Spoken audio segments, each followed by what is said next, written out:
بسم اللہ الرحمن الرحیم بسم اللہ الرحمن الرحیم الحمد للہ رب العالمین والصلاة والسلام علی رسولہ محمد وآلہ واصحابہ اجمعین اما بعد۔ سنن ترمذی جلد اول سبق نمبر 44۔ آج کے سبق کا عنوان ہے پانی کے ساتھ استنجا کرنا۔ استنجا سے متعلق احادیث امام ترمذی رحمۃ اللہ ذکر فرما رہے ہیں۔ آج کے سبق میں امام ترمذی رحمۃ اللہ یہ ذکر کریں گے کہ پانی کے ساتھ استنجا کرنا یہ بہتر ہے۔ چنانچہ فرماتے ہیں باب الاستنجاء بالماء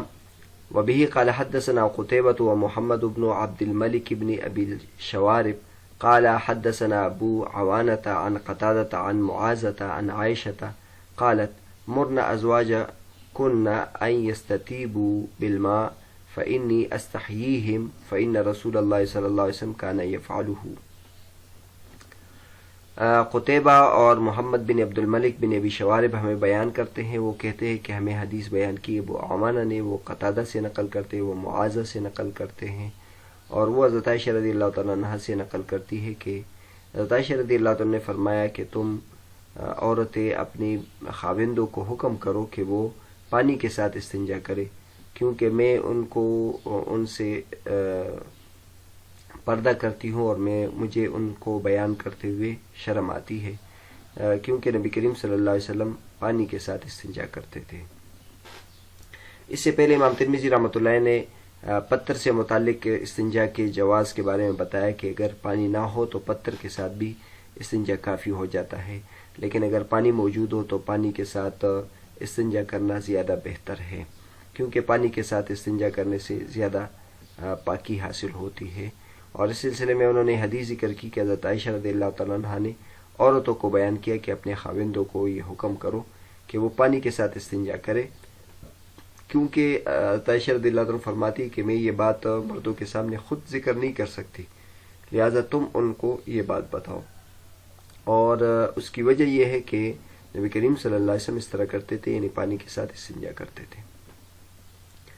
اس کے بعد امام ترمذی رحمۃ اللہ فرماتے وفی الباب عن جریر بن عبداللہ البجلی وانس وابی ہریرہ، اس باب میں جریر بن عبداللہ بجلی اور انس اور ابو ہریرہ رضی اللہ عنہ سے بھی حدیث منقول ہے۔ اور امام ابو عیسیٰ ترمذی رحمۃ اللہ فرماتے کہ یہ حدیث حسن ہے، صحیح درجے کی ہے۔ اس کے بعد فرماتے ہیں وعلیہ العمل عند اہل العلم یختارون الاستنجاء بالماء وان كان الاستنجاء بالحجارة يجزئ عندهم فإنهم استحبوا الاستنجاء بالماء ورأوه أفضل وبه يقول سفيان الثوري وابن المبارك والشافعي وأحمد وإسحاق۔ کہتے اہل علم کا عمل بھی اس پر ہے کہ وہ پانی کے ساتھ استنجا کو بہتر سمجھتے ہیں، اگرچہ پتھر کے ساتھ استنجا بھی ان کے نزدیک کافی ہو جاتا ہے، کیونکہ علماء کرام یہ مستحب سمجھتے ہیں کہ پانی کے ساتھ استنجا کیا جائے اور وہ اس کو افضل سمجھتے ہیں، اور اس کے قائل ہے سفیان ثوری رحمۃ اللہ علیہ، ابن مبارک، امام شافعی، امام احمد اور امام اسحاق بن راہوی۔ تو بہرحال امام ترمذی رحمۃ اللہ کا مسلک بھی جمہور اہل علم کا ہے، اور جمہور اہل علم یہی کہتے ہیں کہ پتھر کے ساتھ استنجا اگرچہ کافی ہو جاتا ہے لیکن پانی کے ساتھ استنجا کرنا افضل ہے۔ تو اس میں ان مسلک والوں پر رد ہو گیا جو پانی کے بعض ایسے ہیں جو پانی کے ساتھ مطلقاً استنجا کے جواز کے قائل نہیں ہیں، اور یا وہ یہ کہتے ہیں کہ پانی کے ساتھ استنجا کرنا افضل نہیں ہے، اور یا وہ کہتے ہیں کہ اگر پتھر اور استنجا ہو، پتھر اور پانی ہو تو دونوں کا استعمال کرنا چاہیے۔ تو امام ترمذی رحمۃ اللہ علیہ کا مسلک جمہور اہل علم کے ساتھ ہے۔ اس میں اس بارے میں ہم تفصیل کے ساتھ مذاہب ذکر کرتے ہیں۔ پہلے اس میں جو روات ہے اس کے حالات ذکر کرتے ہیں۔ قتیبہ کے حالات گزر چکے ہیں۔ محمد بن عبد الملک بن ابی شوارب کے بارے میں لکھا ہے محمد بن عبد الملک بن ابی شوارب الاموی البصری، اور ابو شوارب کا نام محمد بن عبد الرحمن بن ابی عثمان ہے، یہ صدوق راوی ہے اور 10ویں طبقے کے کبار اہل علم میں سے ہے، 44 میں ان کا انتقال ہے، یعنی 244 میں۔ اور جو یہ حضرات ہیں یہ ابو عوانہ سے نقل کرتے ہیں، ان کے حالات پیچھے گزر چکے ہیں، اور وہ قتادہ سے نقل کرتے ہیں۔ قتادہ سے مراد قتادہ ابن دعامہ السدوسی ہے، ابو الخطاب البصری ثقہ ثبت ہے، اور ان کے بارے میں یہ کہا جاتا ہے کہ یہ اکمہ پیدا ہوئے تھے، چوتھے طبقے کے کبار اہل علم میں سے تھے اور سیاہ ستہ کے راوی ہیں۔ اس کے بعد وہ نقل کرتے معاذہ سے، اور معاذہ کے حالات معاذہ بنت عبداللہ العدویہ ام الصحابہ البصریہ، یہ بھی ثقہ روات میں سے ہیں، اور وہ حضرت عائشہ رضی اللہ عنہا سے نقل کرتی ہے۔ حضرت عائشہ کے حالات عائشہ بنت ابی بکر صدیق ام المؤمنین، ابو بکر صدیق رضی اللہ عنہ کی بیٹی تھی، ام المؤمنین تھی، اور ان کے بارے میں لکھا ہے افقہ النساء مطلقاً، تمام عورتوں سے مطلقاً بڑی فقیہ اور بڑی مفتیہ تھی، اور نبی کریم صلی اللہ علیہ وسلم کے ازواج مطہرات میں سب سے افضل تھی، سوائے خدیجہ رضی اللہ تعالیٰ عنہ کے ان میں اختلاف ہے کہ خدیجہ افضل ہے یا عائشہ افضل ہے، لیکن یہ یقینی ہے کہ دیگر تمام ازواج مطہرات سے افضل ہے، اور ان کی وفات جو ہے وہ 57 میں ہوئی ہے صحیح مسلک کے مطابق۔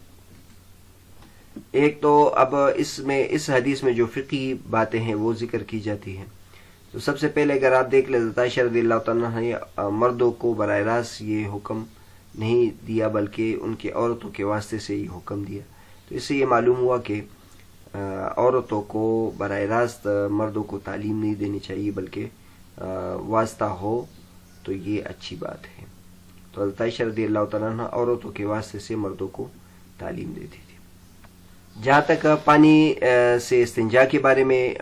فقہی مسلک ہے، تو اس بارے میں بعض حضرات نے جمہور سے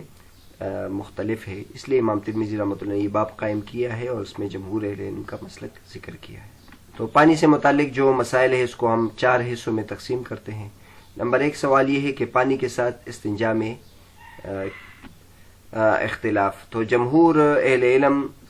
یہ کہتے ہیں کہ صرف پانی کے ساتھ بھی استنجا جائز ہے، بعض حضرات ناجائز قرار دیتے ہیں، جس میں سعید ابن المسیب رحمۃ اللہ علیہ ہے، اور وہ یہ کہتے ہیں ان کی جو دلائل ہے وہ یہ ہے کہ پانی یہ ایک محترم اور مکرم چیز ہے، اور استنجا جو ہے استنجا کی جگہ میں اس کو استعمال نہیں کرنا چاہیے۔ نمبر 1 دلیل ان کی یہ ہے۔ دوسری دلیل یہ ہے کہ اس میں پانی کا ضیاء بھی، تو اس میں پانی کا ضیاء بھی ہے، لہذا اس وجہ سے وہ اس کو جائز نہیں سمجھتے ہیں، اور پتھر جو ہے اس کے ساتھ اگر استنجا کرے تو پتھر کا چونکہ کوئی فائدہ ہی ہے نہیں، تو لہذا اس میں ضیاء کا خطرہ نہیں۔ تیسری ان کے نزدیک جو وجہ ہے وہ یہ ہے کہ پانی کے ساتھ جب استنجا کرتے تو بدبو باقی رہتی ہے، بدبو جاتی نہیں ہے، لیکن جمہور علم کی طرف سے اس کا جواب یہ ہے کہ جب احادیث میں اس کا جواز آیا ہے اور لہذا اس کے بعد اس کو ناجائز نہیں سمجھنا چاہیے، اور باقی یہ کہنا کہ پانی مکرم ہے، تو اس کا جواب یہ ہے کہ اللہ تبارک و تعالیٰ قرآن مجید میں فرماتے ہیں کہ وَأَنزَلْنَا مِنَ السَّمَاءِ مَاءً طَهُورًا، تو پانی کے بارے میں یہ لکھا ہے کہ وہ پاک کرنے والا ہے، تو پانی کا مقصد ہی کسی چیز ناپاک چیز کو پاک کرنا ہے، تو لہٰذا یہ اگرچہ محترم و مکرم ہے لیکن یہ اللہ نے ناپاکی کو پاک کرنے کے لیے نازل کیا ہے، اور پانی کا ضیاء بھی نہیں ہوا، کیونکہ جب پانی ایک مقصد کے لیے استعمال ہوتا ہے تو اس میں پھر ضیاء کا سوال نہیں ہوتا۔ اور باقی یہ جو بات ہے کہ اس کے بعد بدبو باقی رہتی ہے، تو یہ کوئی بات نہیں ہے، اگر بدبو باقی ہے تو کوئی اور چیز بھی ساتھ استعمال کرے تاکہ بدبو جائے، اور اگر بدبو ضروری تو نہیں ہے کہ ہر مرتبہ بدبو باقی بھی رہے، پانی کے ذریعے سے اکثر بدبو بھی چلی جاتی ہے، تو ایک یہ مسئلہ زیر بحث ہے۔ دوسرا یہ ہے کہ پانی افضل ہے یا پتھر، تو ائمہ اربعہ یہ کہتے ہیں کہ پانی افضل ہے، کیونکہ پانی میں یہ کمال ہے کہ یہ نجاست کو جڑ سے ختم کر دیتا ہے، اور ڈھیلے میں آپ حضرات کو معلوم ہے کہ ڈھیلے کے ذریعے سے جو نجاست ہے وہ جڑ سے ختم نہیں ہوتا، تو اس وجہ سے یہ پانی کو افضل قرار دیتے ہیں۔ اور بعض سلف جیسے ابن المسیب، سعد بن ابی وقاص، ابن زبیر وغیرہ یہ پتھر کو بہتر قرار دیتے ہیں، اور یہ اوپر بیان بھی کر دیا ان کے نزدیک تو پتھر کے علاوہ پانی کے ساتھ جائز ہی نہیں ہے، تو لہٰذا ان کے جو دلائل ہے وہ بھی آپ کے سامنے ذکر کر دیے۔ تیسرے نمبر پر یہ ہے کہ پانی اور پتھر کو اکٹھے کرنا۔ جمہور اہل علم کا مسلک یہ ہے کہ یہ مستحب ہے کہ پانی اور پتھر کو دونوں کو اکٹھے کریں، کیونکہ اس کے ذریعے سے پاکی اچھے طریقے سے حاصل ہو جاتی ہے۔ ابن حبیب مالکی کا مسلک یہ ہے کہ پانی ہو تو پھر پتھر کافی نہیں ہے۔ تو ابن حبیب کا جو مسلک ہے یہ ابن المسیب کے مسلک کے بالکل الٹ ہے۔ ابن المسیب کے نزدیک پانی کے ساتھ جائز نہیں ہے، اور ان کے نزدیک یہ ہے کہ پتھر کے ساتھ جائز نہیں ہے۔ تو بعض حضرات نے ابن حبیب کا مسلک مطلق لکھا ہے کہ پتھر کے ساتھ کافی نہیں ہے، اور بعض کہتے ہیں کہ اگر پانی ہو تو پتھر کے ساتھ کافی نہیں ہے۔ ہم نے امام ترمذی رحمۃ اللہ علیہ پہلے ابواب میں باقاعدہ انہوں نے حدیث ذکر کی ہے کہ پتھر کے ساتھ بھی استنجا کافی ہے، اور اس میں پانی کا استعمال نہیں تھا۔ اور جو بہتر کے لیے استدلال ہے، تو بہتر کے لیے ہم اہل قباء کے عمل سے استدلال کرتے ہیں۔ قرآن مجید میں اللہ تبارک و تعالی نے فرمایا تھا فیہم رجال یحبون ان یتطہروا، کہ ان میں ایسے لوگ موجود ہیں جو بہت اچھے طریقے سے پاک کرنے، اپنے آپ کی صفائی کو پسند کرتے ہیں۔ تو حدیث میں آتا ہے کہ حضور صلی اللہ علیہ وسلم نے اہل قباء سے پوچھا کہ آپ کون سا عمل کرتے ہیں جس کی وجہ سے اللہ تبارک و تعالی نے آپ کی تعریف کی ہے، تو انہوں نے بتایا تھا کہ ہم پتھر کے بعد پانی استعمال کرتے ہیں۔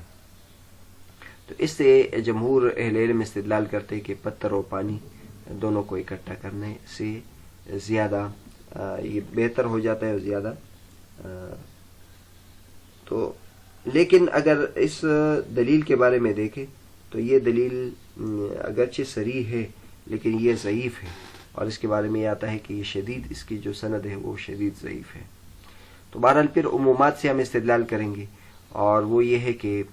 حجارہ یعنی پتھر کا بھی ذکر آیا اور پانی کا بھی ذکر آیا ہے، تو ان دونوں کو اکٹھے کرنے سے زیادہ صفائی ہوتی، لہٰذا یہ زیادہ بہتر ہے۔ 14 نمبر پر یہ مسئلہ ہے کہ پانی کے ساتھ استنجا کرنا کب ضروری ہے۔ تو جمہور اہل علم کے نزدیک یعنی ائمہ اربعہ کے نزدیک یہ حکم کہ